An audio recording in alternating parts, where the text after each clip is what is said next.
Grace be unto you and peace from God our Father and from the Lord Jesus Christ. I was glad when they said to me, let us go into the house of the Lord. And I'm Father Steve Sellers, and this is my brief daily message of hope.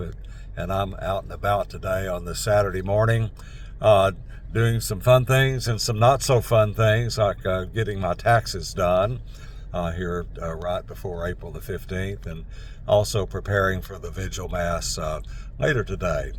Getting ready for the third Sunday in the season of Easter, and just a few things going through my mind today. And among them are the various times in our lives that I remember in my life when we are overwhelmed by what's going on all around us.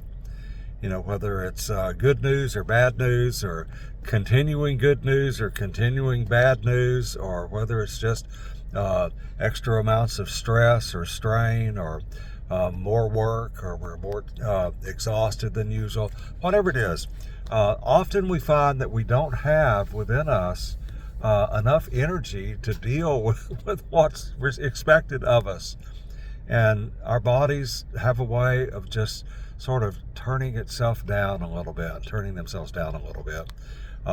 There's all sorts of psychology behind that our dorsal vagal syndrome is when our body does get overwhelmed, and we find ourselves exhausted and tired, and inability to concentrate or focus, and we're just not connecting with what's going on all around us. And that happens a lot of times. I saw it happen last weekend when we went to do an out-of-town memorial service.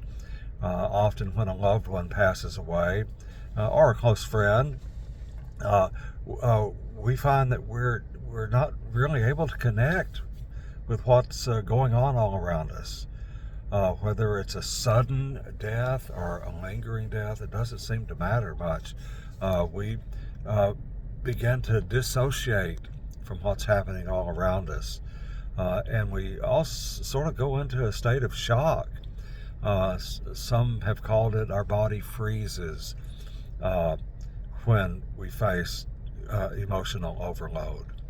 And indeed, in our gospel lesson for Sunday, we see that when the apostles in the upper room on Easter evening, that first Easter, when Jesus shows up in the midst of them in his resurrected body, they are overwhelmed. Not only do they not recognize him, as happened with a week or so ago's lesson of the two disciples on the road to Emmaus, but the gathered apostles in the upper room, when those two disciples show up in the upper room and say they've seen Jesus, no one is able to respond. Even though they may know that some have seen Jesus, but then when Jesus himself appears to them, they're shocked and startled, and they're overwhelmed. And the point, I think, of that wonderful story in Luke chapter 24 is how Jesus reaches out to them and addresses their shock, their uncertainty, their doubts, their confusion, and their pain. He says, look at me and see my hands, see my feet. It is I myself who am here with you. And then, as if that weren't enough, he invites them to touch him.